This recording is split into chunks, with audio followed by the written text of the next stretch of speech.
बोलिए भारत माता की। अरे क्या आवाज हुई भाई, कोल्हापुर में ऐसी आवाज नहीं चलती। मोदी जी तक आवाज जानी चाहिए कि कोल्हापुर की आसपास की 12 की 12 विधानसभा सीटें और दोनों लोकसभा सीटें भारतीय जनता पार्टी शिवसेना युति को जीतनी है। मेरे साथ दोनों हाथ उठाइए, उठाइए दोनों हाथ, सर्वत्र विजय का संकल्प की मुट्ठी बींचिए और प्रचंड आवाज से बोलिए भारत माता की, भारत माता की, भारत माता की। मंच पर उपस्थित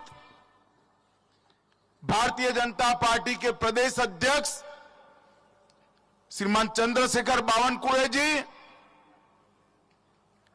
प्रदेश के यशस्वी उप मुख्यमंत्री श्रीमान देवेंद्र फडणवीस जी, श्री धनंजय महाडिक जी, सांसद राज्यसभा श्री संजय मांडलिक जी, यहां से चुने हुए सांसद महोदय, कोल्हापुर के ही सपूत और महाराष्ट्र सरकार में उच्च और technical education minister Shri Chandrakant Dada Patil ji,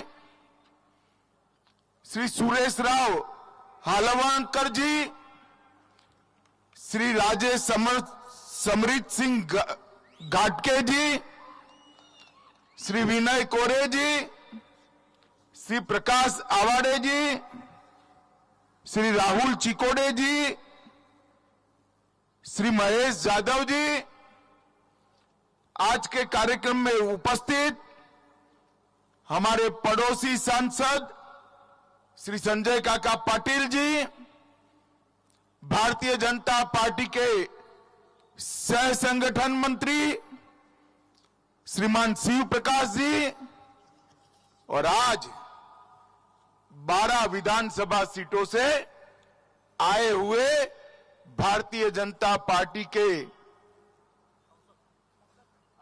सांसद माने भी आए हैं। मेरा ध्यान नहीं रहा, थोड़ा लेट आए, ताली बजा दो एक बार माने साहब के साथ लिए। और आज कोल्हापुर और उसके आसपास की 12 विधानसभा सीटों से भारतीय जनता पार्टी के मालिक ऐसे मेरे बूथ और शक्ति केंद्र के कार्यकर्ता भाइयों बहनों, आप सभी को नमस्कार प्रणाम। मित्रों, आज महान शिव छत्रपति की जयंती है, बड़ा शुभ दिन है, क्योंकि आज ही के दिन जन्म लेकर शिवराय ने पूरे देश में हिंदवी स्वराज का एक संदेश लेकर गुलामी के एक बहुत बड़े कालखंड में भारत माता की गुलामी की जंजीरों को तोड़ने का काम किया था। आज सुबह पुणे के पास मैं, देवेंद्र जी, चंद्रकांत दादा, हमारे अध्यक्ष जी, सभी लोग गए थे और एक शिव सृष्टि का प्रथम चरण का लोकार्पण हुआ। मेरा सभी कार्यकर्ताओं से अनुरोध है कि जब भी पुणे जाइए शिव सृष्टि जरूर देखिएगा, क्योंकि बाबा साहेब पुरंदरे ने शिवाजी महाराज के पूरे जीवन को वहां पर संजोकर एक प्रेरणा स्थान बनाने का काम किया है। मित्रों, आप सभी लोग जरूर शिव सृष्टि देखने जाइएगा। और अभी मैं अंबाबाई का आशीर्वाद लेकर यहां आया हूं।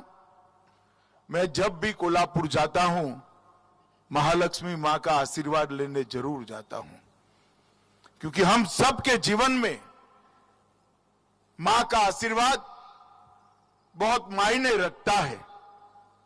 और मैं जब भी मां का आशीर्वाद लेकर गया, हमेशा भारतीय जनता पार्टी को यश मिला है, विजय मिला है, आगे बढ़ी। आज आज भी यहां पर मैं 2024 के संपूर्ण विजय के अभियान के तहत यहां आया हूं।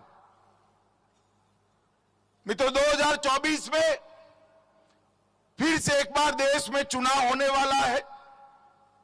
हमें मालूम है कि हम और हमारे साथी दल शिवसेना महाराष्ट्र में चुनाव लड़ेंगे और सामने सारे इकट्ठा होकर लड़ने वाले हैं। तीनों पार्टियां, प्रकाश आंबेडकर जी और जो कुछ बचे खुचे हैं, सारे एक ही बास्केट में आकर भारतीय जनता पार्टी के सामने चुनाव लड़ेंगे। और ये चुनाव केवल और केवल भारतीय जनता पार्टी की सरकार फिर से बनाने का चुनाव नहीं। ये चुनाव फिर से एक बार पूर्ण बहुमत और 2/3 बहुमत से भाजपा और साथी दलों की सरकार बनाने का नहीं। ये चुनाव फिर से एक बार मोदी जी को प्रधानमंत्री बनाने का चुनाव नहीं है। मैं आपको विश्वास दिलाता हूं मित्रों कि आने वाले चुनाव में भारतीय जनता पार्टी का विजय ये महान भारत की रचना का चुनाव है, समृद्ध भारत की रचना का चुनाव। मोदी जी ने इन 9 साल के अंदर ढेर सारे परिवर्तन करे।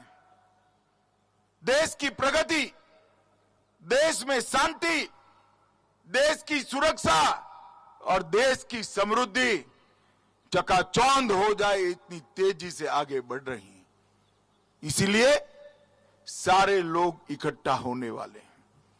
मगर मैं जरा भी चिंतित नहीं हूं, किंचित मात्र चिंतित नहीं हूं कि जिस पार्टी के साथ ऐसे देव दुर्लभ कार्यकर्ता हो, वो पार्टी कभी पराजित हो ही नहीं सकती। और यहां तो ये देव दुर्लभ कार्यकर्ताओं की टीम और साथ में मोदी जी जैसा करिश्माई नेतृत्व और परिणाम देने वाला नेतृत्व, ये दोनों का योग मणिकंचन का योग होता है। पराजय दूर दूर तक नहीं दिखाई पड़ने वाला है। मित्रों, हम सभी लोग भारतीय जनता पार्टी के कार्यकर्ता हैं। चंद्रकांत दादा वे धीरे धीरे धीरे धीरे अपनी स्टाइल से कह रहे थे, बूथ वाले आए, शक्ति केंद्र वाले आए, विधानसभा वाले आए। अरे दादा, काहे को धीरे धीरे बोलते हो? हमारी सामने वाली पार्टी की इतनी सभा नहीं होती, एक कार्यकर्ता का मेला हुआ इतना बड़ा हुआ है, देखकर किसी को अटैक आ जाए। ये भारतीय जनता पार्टी की संगठन की शक्ति का परिचायक। और भारतीय जनता पार्टी लोगों के बीच में लोक संपर्क और लोक संग्रह के सूत्र पर काम करने वाली पार्टी है। और इसीलिए जहां एक बार भारतीय जनता पार्टी का विजय होता है, वहां भारतीय जनता पार्टी हमेशा के लिए विजयी होती है। मित्रों, मैं आज आप सभी को 2014 के पहले का भारत का परिदृश्य याद कराने आया हूं और शरद राव जी को भी कहता हूं, आप तो मंत्री थे, याद करिएगा कैसा भारत हमें सौंप कर गए थे आप। 2004 से 2014 तक ऐसी सरकार चली कि जिस सरकार में प्रधानमंत्री को कोई प्रधानमंत्री नहीं मानता था और सारे मंत्री अपने आप को प्रधानमंत्री मानते थे। जिस सरकार में फैसले की कोई प्रक्रिया नहीं थी, पॉलिसी पैरालिसिस हुआ था। 12 लाख करोड़ के घपले, घोटाले, भ्रष्टाचार, स्कैम हर रोज अखबारों की सुर्खियां बनते थे। कभी सुप्रीम कोर्ट ऑर्डर करती थी, कभी कैग कोई जांच जाहिर कर देते थे, कभी सीबीआई को पड़ती थी। वो सरकार चलाने वाले को मालूम ही नहीं था कि कौन आज हमें कहां से सर पर टपली लगाने वाला है, मालूम ही नहीं पड़ता। 12 लाख करोड़ के घपले, घोटाले, भ्रष्टाचार हुए। आए दिन पाकिस्तान से घुसपैठ कर कर आतंकवादी हमारे जवानों के सर काट कर ले जाते थे, उससे पैरों से अपमानित करते थे और दिल्ली का दरबार चुपचाप बैठा हुआ था। दिल्ली के अंदर किसी में हिम्मत नहीं थी कि पाकिस्तानी आतंकवादियों के खिलाफ, इनके करतूतों के खिलाफ कोई कदम उठाए, कोई एक्शन ले। और प्रजा भी निश्वास के साथ सारी प्रक्रिया को मुख दर्शक बनकर देख रही थी। देश की आंतरिक सुरक्षा कोई ठोर ठिकाना नहीं था। उत्तर पूर्व में ध्वजवंदन नहीं करने देते थे, नक्सलाइट क्षेत्रों में स्कूलें बंद करा दी, कलेक्टर की ऑफिस को ताले लगा दिए। कश्मीर के अंदर आए दिन बंद, हड़ताल, बम धमाके, बम विस्फोट, सारे थिएटर बंद, सारे कल कारखाने बंद। एक प्रकार से देश के अंदर अव्यवस्था अपने चरम पर थी और दुनिया में भी देश की साख नीचे नीचे नीचे गई थी। और उस वक्त 2013 में भारतीय जनता पार्टी ने तय किया कि हम अगला चुनाव उस वक्त के गुजरात के मुख्यमंत्री श्री नरेंद्र मोदी के नेतृत्व में लड़ेंगे और वो हमारे प्रधानमंत्री पद के प्रत्याशी हैं। देखते देखते देखते आक्रोशित युवाओं की भीड़ एक बहुत बड़े बवंडर में बदल गई और सब लोग मोदी जी के पीछे लग गए। और 2014 का जो परिणाम आया, वो परिणाम मित्रों ऐतिहासिक परिणाम था। आजादी के बाद पहली बार किसी गैर कांग्रेसी दल ने पूर्ण बहुमत की सरकार बनाई।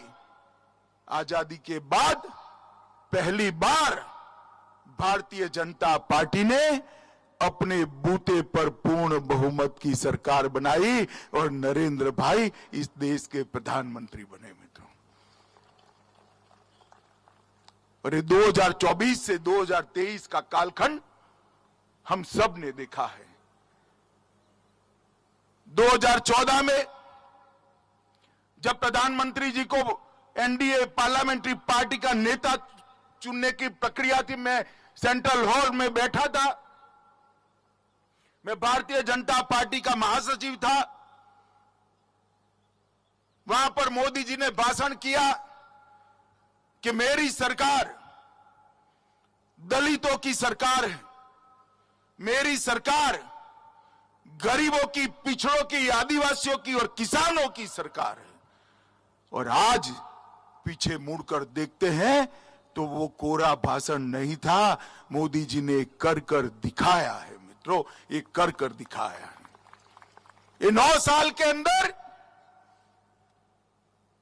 10 करोड़ से ज्यादा गरीब माताओं के घर में गैस का सिलेंडर देने का काम हमारे नेता और देश के प्रधानमंत्री नरेंद्र मोदी जी ने किया है। जो गरीब महिला कभी कल्पना नहीं कर सकती थी कि मेरी झोपड़ी धुएं से मुक्त हो जाएगी, मेरे घर में भी सिलेंडर आएगा।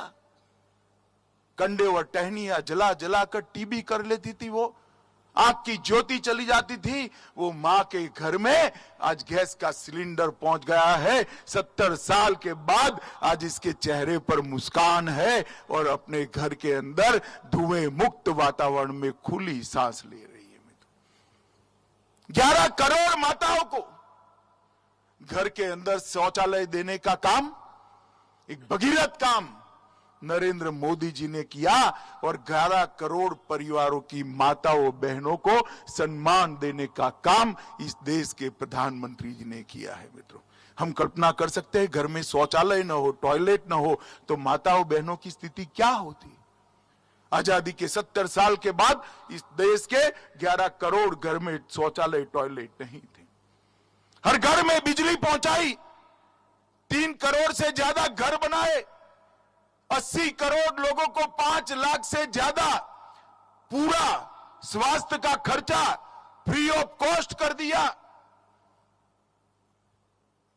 और कोरोना का समय आया, सबको लगता था जिनके पास पैसे हैं वो तो बच जाएंगे, टीका आएगा तो भी गरीब कैसे लगाएगा, उसका नंबर कब लगेगा। और भारतीय टीके बने, विश्व में सबसे प्रथम टीके बनाने वाला देशों में से हमारा देश भी था। और देखते देखते देखते फ्री ऑफ कॉस्ट 130 करोड़ लोगों को टीका लगाने का काम नरेंद्र मोदी जी ने समाप्त कर दिया। कौन गरीब, कौन धनवान, कौन युवा, कौन महिला, कौन वृद्ध, कौन किशोर, सभी लोगों को टीके लगाए। अब जो कोरोना का कालखंड आया, लॉकडाउन हुआ, 80 करोड़ लोगों को, देश के 80 करोड़ लोगों को उस दिन से आज तक प्रति व्यक्ति प्रति माह 5 किलो अनाज मुफ्त में देने का काम ये भारतीय जनता पार्टी की सरकार करती है। हर किसान के बैंक अकाउंट में सालाना 6,000 रुपया डालने का काम किया। धान और गेहूं की खरीदी लगभग 2.25 गुना हो गई। बंद पड़ी हुई गन्ना मिलों को अभी के बजट में 10,000 करोड़ का टैक्स का राहत रिट्रोस्पेक्टिव इफेक्ट से देने का, पश्चात असर से देने का काम देश के प्रधानमंत्री जी ने किया। किसानों के लिए ढेर सारी योजना लेकर आए। तो मोदी जी ने जो कहा था कि मेरी सरकार गरीबों की सरकार है, दलितों की सरकार है, आदिवासियों की सरकार है, पिछड़ों की सरकार है, किसान की सरकार है, उसकी उन्होंने परिपूर्ति कर दी। मित्रों, सुरक्षा के मामले में मोदी जी ने आजादी के बाद पहली बार देश की रक्षा नीति सुनिश्चित की। पहले रक्षा नीति विदेश नीति से प्रभावित होती थी। मोदी जी ने कर दिया स्पष्ट कि हमें दुनिया के हर देश के साथ अच्छे संबंध चाहिए, पड़ोसियों के साथ भी चाहिए, मगर हमारी सीमाओं के साथ, हमारे जवानों के साथ कोई छेड़खानी करेगा तो उसको मुंह की खानी पड़ेगी, वो सुनिश्चित कर दिया। पाकिस्तान को आदत पड़ी थी हर रोज यहां आकर कुछ न कुछ हरकत करने की। उरी और पुलवामा में हमला कर दिया, हमारे जवानों को जिंदा जला दिया, गोलियों से भून दिया। सब लोग सहम कर रह गए। अब क्या हो गया, क्या हो सकता है, युद्ध तो कर नहीं सकते, क्या होगा, सब देखते ही रह गए। 10 ही दिन में सर्जिकल स्ट्राइक और एयर स्ट्राइक कर कर पाकिस्तान के घर में घुसकर बदला लेकर हमारे जवान वापिस आ गए। और एक ही कदम से पूरी दुनिया में एक संदेश चला गया कि भारत की सीमा और भारत की सेना इसके साथ छेड़खानी नहीं करते, वरना नतीजे भुगतने पड़ते हैं, नतीजे भुगतने पड़ते हैं। कई सारी ऐसी समस्याएं जिसके लिए देश सोचता था कि कभी रिजॉल्व ही नहीं हो सकता। यहां इतने सारे कार्यकर्ता आए हैं। भैया आप मुझे बताओ, 2014 के पहले आप मानते थे कि इस देश में कभी शांतिपूर्ण तरीके से राम मंदिर का निर्माण अयोध्या में होगा, ऐसा कोई मानता था क्या? जरा जोर से बोलो, मानते थे क्या? और जोर से बोलो, मानते थे?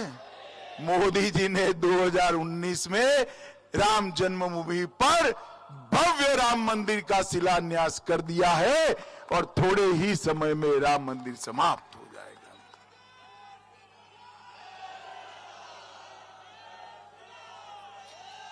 और खाली राम मंदिर नहीं, औरंगजेब ने तोड़ा हुआ काशी विश्वनाथ का कॉरिडोर नया बना, उज्जैन में महाकाल का कॉरिडोर बना, गुजरात में शक्तिपीठ को फिर से पुनर्जीवित किया गया, सोमनाथ का मंदिर भी सोने का बन रहा है, बद्री धाम और केदार धाम का पुनरुद्धार हुआ। हमारे सारे आस्था केंद्रों को गर्व के साथ महिमा मंडित करने का काम नरेंद्र मोदी जी के नेतृत्व में हुआ है। और मोदी जी ने सिद्ध कर दिया कि सांस्कृतिक विरासत को संभालना और आधुनिक भारत बनाना दोनों साथ में हो सकता है। इसके बीच में कोई विरोधाभास नहीं है। मित्रों, मुझे बताओ, आप कभी लोग सोचते थे कि ट्रिपल तलाक इस देश में खत्म हो जाएगा? बोलो, कोल्हापुर वालों सोचते थे क्या? मोदी जी ने एक ही झटके में ट्रिपल तलाक को समाप्त कर मुस्लिम महिलाओं को अपना अधिकार देने का काम किया है। मित्रों, अधिकार आज भारतीय जनता पार्टी की सरकार है, कॉमन सिविल कोड की दिशा में आगे बढ़ गई। और आप कभी सोचते थे क्या? नारा तो हम कभी सभी लोग लगाते थे, छोटे से तख्ते लगाते थे, जहां हुए बलिदान मुखर्जी वो कश्मीर हमारा है। एक देश में दो निशान, दो प्रधान, दो विधान नहीं चलेंगे। परंतु कभी आप सोचते थे धारा 370 हटेगी? बताओ भाई, कल्पना आती थी क्या ऐसी? जरा जोर से बोलो। 5 अगस्त 2019 को मोदी जी ने कलम के एक झटके से धारा 370 और 35 को उखाड़कर फेंक दिया। और शरद पवार की पार्टी एनसीपी, राहुल बाबा की पार्टी कांग्रेस पार्टी, सपा, बसपा, ममता, समता, नीतीश कुमार, कोई बाकी सब लोग खड़े हो गए, विरोध किया और कहते थे कि मत हटाइए, मत हटाइए। मैं ही बिल पायलट कर रहा था, मैंने पूछा क्यों ना हटाए भाई? तुमने कहा कश्मीर में खून की नदियां बह जाएगी। मित्रों, 370 कलम समाप्त हो गई, खून की नदियां छोड़ो, किसी को कंकर चलाने की हिम्मत नहीं हुई है, कंकर चलाने की हिम्मत। और आज ये कश्मीर भारत माता का मुकुटमणि हमेशा के लिए भारत का अभिन्न अंग बन गया है, उसको कोई हमसे जुदा नहीं कर सकता। ये काम नरेंद्र मोदी जी ने किया।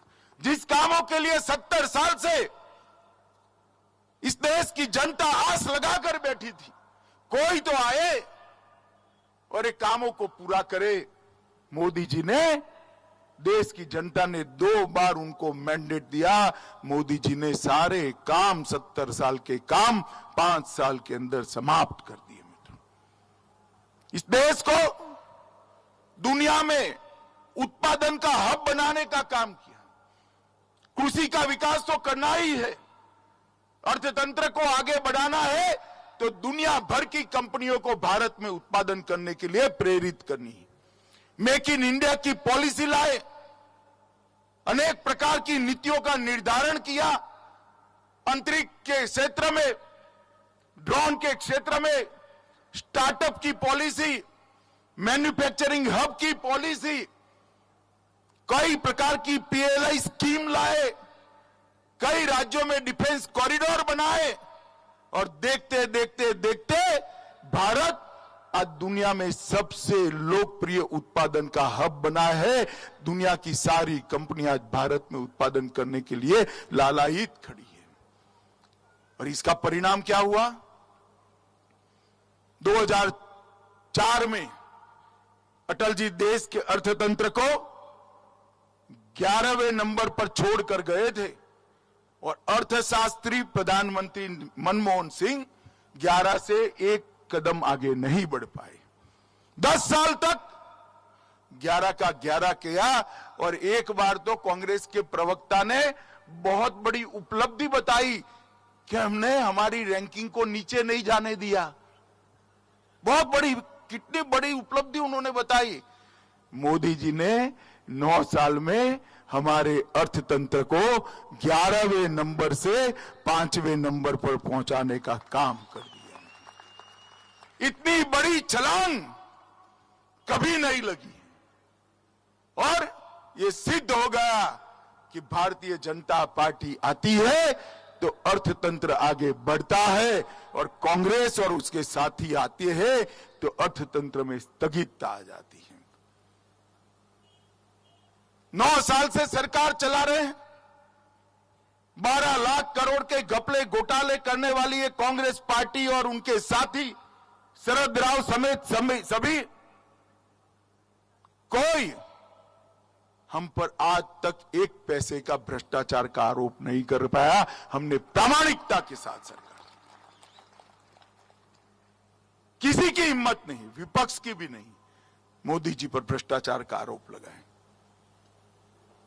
और जहां तक महाराष्ट्र का सवाल है, महाराष्ट्र के अंदर एक कोल्हापुर लोकसभा बैठक और इसके साथ वाली बैठक दोनों हमने चिन्हित बैठकों में चिन्हित की है। इसको फिर से जीतना है और यहां मजबूत गढ़ एनडीए का बनाना है। और अब तो सारे व्यवधान दूर हो गए हैं। 19 को देवेंद्र जी के नेतृत्व में हम चुनाव लड़े थे या नहीं लड़े थे भाई? जरा जोर से बोलो, लड़े थे या नहीं लड़े थे? बड़ी फोटो मोदी जी की लगाई थी या नहीं लगाई थी? छोटी फोटो उद्धव जी की थी या नहीं थी? कई बार बोले कि नहीं बोले देवेंद्र के नेतृत्व में चुनाव लड़ रहे हैं। मैंने भी हर जगह पे कहा, मोदी जी ने भी हर जगह पे कहा, और चुनाव के नतीजे आए, मुंह में पानी छूटा, सारे सिद्धांतों को तरबतर कर कर शरद राव की शरण में जाकर बैठ गए और उन्होंने कहा हमें मुख्यमंत्री बनाओ। पार्टी किसकी बड़ी बनी थी भाई? जोर से बोलो, किसकी बनी थी? कौन बनना चाहिए? अरे हमें सत्ता का लोभ नहीं है। सत्ता के लिए हमने सिद्धांतों की बलि नहीं चढ़ाई है। हिंदू हृदय सम्राट बाला साहब ठाकरे की पार्टी आज शरद पवार के चरणों में बैठ गई थी और आज समय ने करवट ली है। शिवसेना असली बनकर धनुष बाण के साथ भारतीय जनता पार्टी के साथ खड़ी। और मैं फिर से कहता हूं, हमें सत्ता का मोह नहीं है।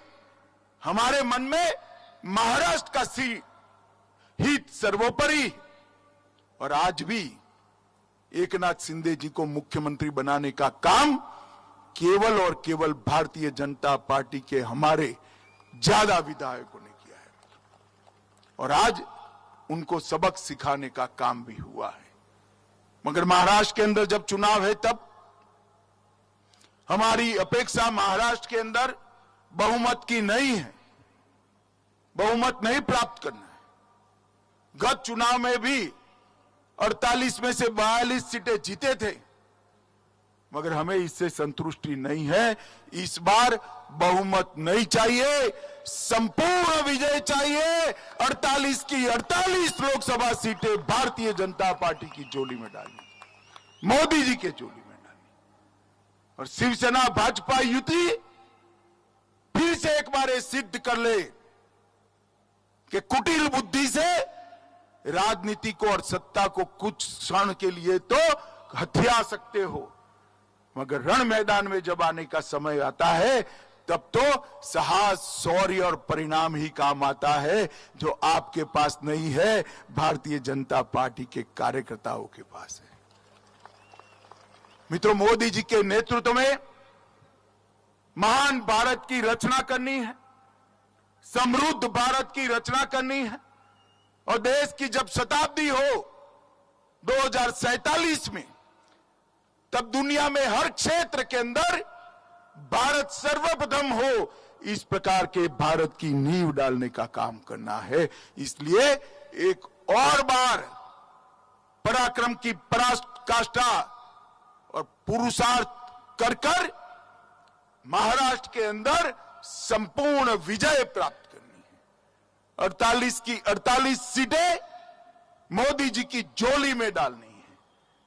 सेना भाजपा युति फिर से एक बार पूरे महाराष्ट्र पर वर्चस्व प्रस्थापित करे, ये बहुत जरूरी है। मुझे बताइए माताओं, भाइयों, बहनों, सभी कार्यकर्ता इसके लिए तैयार है क्या? अरे सुनाई नहीं पड़ता, तैयार है क्या?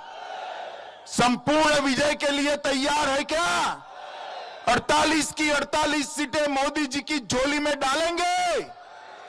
मोदी जी को फिर से प्रधानमंत्री बनाएंगे, 2/3 बहुमत से भाजपा सरकार बनाएंगे। जिन्होंने धोखा दिया है उनको सबक सिखाएंगे। तो मेरे साथ दोनों हाथ उठाइए, उठाइए दोनों हाथ। आज शिव जयंती है, संपूर्ण विजय के निश्चय का मुट्ठी बींचिए और प्रचंड आवाज से बोलिए, भारत माता की, भारत माता की जय जय जय जय जय भवानी, जय जय जय जय जय शिवाजी, वंदे वंदे वंदे। संकल्प रॅलीच्या माध्यमातून अमित शहा यांनी भाजप कार्यकर्त्यांमध्ये चैतन्य पसरवण्याचा प्रयत्न केला। यासोबतच या बुलेटिनमध्ये इथेच थांबूया। ताज्या बातम्यांचा ओघ न्यूज 18 लोकमतवर सुरूच राहील।